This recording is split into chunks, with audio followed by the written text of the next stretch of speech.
So, our topic for today is going to be illegal immigration and also the sanctuary cities. So let's watch this breaking news report that came out, I believe, 3 days ago. Breaking tonight, new fallout from one of two executive orders on immigration today. President Trump signaling a major crackdown on so-called sanctuary cities. He says he will cut federal taxpayer dollars to jurisdictions that fail to report illegal immigrants to the federal authorities. Here's how White House Press Secretary Sean Spicer outlined the move earlier today. Watch this. What the executive order does is it directs the secretary to look at ways that look at funding streams that are going to these cities of federal monies and figure out how we can defund those streams. You've got the American people out there working and then having their money sent to places where folks that aren't in this country legally are getting sent to cities that are therefore using their tax dollars. So in just a moment, we'll have reaction from Jose Antonio Vargas and an angel mom, Laura Wilkerson, whose son was killed by an illegal immigrant. Stand by for that. But first, let's go to Trace Gallagher in our West Coast newsroom with how all this shook out today. Trace. Martha, the biggest weapon President Trump has when it comes to cutting off certain funding for the nation's 300-plus sanctuary communities is through the Departments of Justice and Homeland Security. Experts say the Attorney General, likely Jeff Sessions, who's an outspoken critic of illegal immigration, has broad authority to decide how much grant money cities get for things like hiring police officers, prosecuting criminals, treating drug addicts, even preparing it for a terrorist attack. Cutting off other federal grant money would likely need approval from federal lawmakers. But for now, Republicans control both houses of Congress. Sanctuary cities could also be sued by the administration for failing to abide by federal law. But cities like New York, Los Angeles, Chicago, and San Francisco have vowed to fight back. For example, California has already retained the law firm of former Attorney General Eric Holder to help fight the Trump administration. President Trump's executive order is mainly aimed at forcing cities to stop harboring criminal aliens and start identifying them to immigration agents. Donald Trump has long said that Kate Steinle would not have been shot and killed in San Francisco if the city had turned her alleged killer over to border agents instead of releasing him. That suspect had been arrested and deported numerous times. President Trump is also planning on tripling the number of ICE agents. Listen. For too long, your officers and agents haven't been allowed to properly do their jobs. You know that, right? Do you know that? Absolutely. But that's all about to change. The president's executive order also states that it will collect unpaid fines from illegal immigrants, though it is unclear exactly how that's enforced. Martha. Trace, thank you. So there were several parents on hand to watch the president take action on immigration today, all of whom had children whose lives were taken by criminals who were here in the country illegally at the time. Among those parents is Laura Wilkerson. In 2010, her teenage son, Joshua, on the left, was brutally murdered at the hands of his classmate on the right, who was brought here as a child illegally from Belize. Laura is now chairwoman of EnforceTheLaw.org. She has since provided Congress with emotional testimony about the loss of her son, Josh. My youngest son, Joshua, was a senior in high school and had his whole life ahead of him. He went to school and never returned. As Josh walked up to the doors of the school that morning, Hermilo Morales walked up as well. There's a video that I saw in trial. This is the last picture of Josh alive. Last time I'll ever see my son walk, talk, anything about him. She relives this every day, and she joins us now along with Jose Antonio Vargas, who is a self-proclaimed undocumented immigrant. He's an activist and the founder of #EmergingUS. I know this has been an emotional day for both of you, and I really want to thank you both for being here today. Laura, first of all, let me start with you. When you were standing there and you watched these documents get signed, what went through your mind? Relief. We're finally going to have someone in there that wants to follow current law and uphold the law. And so it was absolutely a relief today and a start. Jose, I know that you've said today was very tough for you. Tell me why. And when you look at the fact that what he's talking about doing is enforcing laws that are already part of the federal legal canon of the country.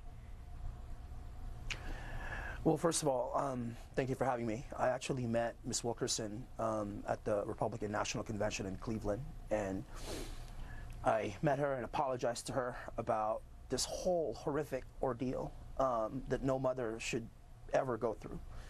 I have to say, however, the facts tell us that the vast majority of undocumented people in this country are not criminals. To be in this country illegally is a civil offense, not a criminal one. The vast majority of us are not murderers and rapists and killers. That man that ended up, that horrible tragedy was committed by an outlier, not as somebody who is part of the norm. I don't think anyone is suggesting, Jose, that everybody who is here who's undocumented is a murderer. That's not what it's about.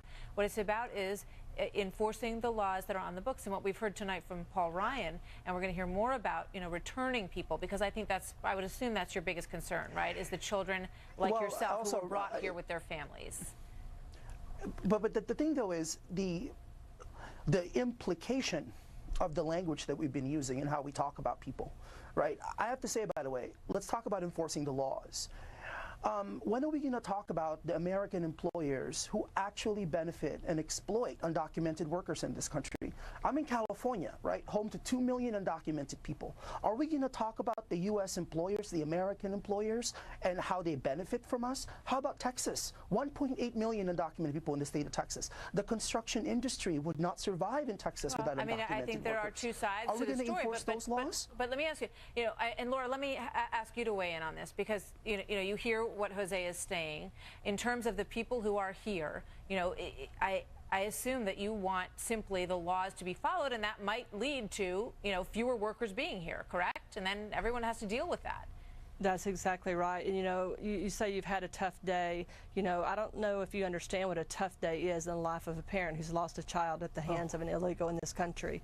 No one's here to say the vast majority, but you're legal or illegal. It's one way or the other. There's no gray area on that. You've had plenty of time in this country to get in line, come in the front door. Your parents brought you here undocumented, and that's a question you'll have to have for your parents, but you have had plenty of time to get in line, and we don't have to make any excuses for that. We have to do nothing for the illegal here. They need to come in and come through the front door. There's a process. It needs to be ongoing and enforced. It's well put. Jose, these are laws that are on the books. I'll say it again. What's wrong with a country having a border, with controlling who comes in and who goes out? Why is that a radical idea? It's not a radical idea. Of course, a country has a right to define and defend its border. I totally get that. But why are people here? Are we here so people can enjoy calling us criminals and being dehumanized and being taught that all we're doing is actually be a burden in this country, when the reality is we contribute billions of dollars to the economy of this country? But let me address what Laura just said. Oh, you actually should talk to the IRS and the Social Security Administration. We have paid billions of dollars into Social Security and to the federal government. How do you have a Social Security card to be in this country? How do you have a Social Security number? You should ask the Social Security Administration. So, well, but this is, I'm asking you, how do you get that as an undocumented person? I believe your grandfather bought it. Is that right? My grandfather bought it. But let me just say this about the comment that you made. I live in the gray area. This is not black and white. There is no This is not about just illegal. Millions of people live the gray area every day. You are in this country illegally, and that's it. We've got to leave There's it there. no gray and area. I thank both of you for being here. The details of all of this will come out in the days and weeks to come. It's clear. You know what? The mother that lost her son, she's exactly right. There is no gray area. Either you are legal or you are illegal. See, the liberals are the party of sedition. Eric Holder, the old attorney general, a liberal. Doesn't surprise me that he's going to try to fight against Trump. So with this party of sedition, they have no regard for the law. This is the typical case of decisions being made on nothing but sheer emotion. Just from the liberals, their emotions get in the way of being logical or rational. Jose is an undocumented immigrant who lacks common sense by coming on national TV willingly just to show his defiance of our laws and to slap Americans in the face that I am here and you will do nothing about it. Every illegal immigrant slaps the legal immigrant and American in the face by showing that they do not have respect for our laws, country, people, or our way of life. He has no right to be here, meaning he doesn't have a voice. He doesn't have the rights of an American citizen. I don't care how you put it, he is here illegally. I don't care how much he claimed that they contribute to the economy. The question is, how much do they take from the economy? How much do they cost the American taxpayer? I am sick of these red herrings and these straw man arguments to distract from the initial subject. You are here illegally. Jose tries to make a rational appeal, but to no avail, because he was rebutted effectively, and that was awesome. I have witnessed this for many years, where people will do and just say about anything just to justify and rationalize their actions.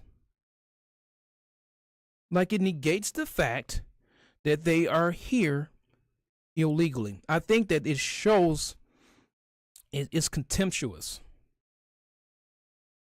And I believe people like this need to be used as a shining example. Jose should have been snatched off of television and arrested, then deported, if you want to make a statement. The time for being ineffective and weak has come to a close. No more excuses, no more handouts, no more rights that you definitely shouldn't have in the first place due to the fact that you are not an American citizen. Double standards need to be shattered, and the pandering few need to be punished for sedition. The days of acting the nice American way is over. We want law-abiding citizens on our streets. We want contributors to our country. We want people who will hold our laws in high esteem. Just because you choose to come here illegally and have kids is not the American people's problem or the problem for our tax dollars. It is your fault, and we are not responsible for the consequences of your actions. If you are torn apart from your family, that has nothing to do with us. That was your decision, and that is your decision to deal with. If I break the law, you damn sure can count on me being held responsible or accountable, and that I will surely own up to it if I broke the law. So what makes any of these people think or make them feel that they are deserving or entitled to preferential treatment, and like they are excluded from having a moral compass? Get in the right way. You won't have to deal with the negative consequences of your actions. There won't be any negative consequences if you come into the United States legally, if you go through the due process. I honestly believe that maybe if the laws were tougher, people would comply. But what we have is a heart and soul issue with the liberals having a childlike bleeding heart with a childlike rationale, liking the ability to tie the cause to the effect. And then they have temper tantrums when someone who is an adult slaps them on their hand and tells them not to touch the stove because it's hot. You make your own bed. You illegals, you make your own bed. Okay? You lay in it. And stop expecting us to make the bed for you. This is Christian Deron. Keep in prayers, my fellow Americans. And till next time, God bless you all.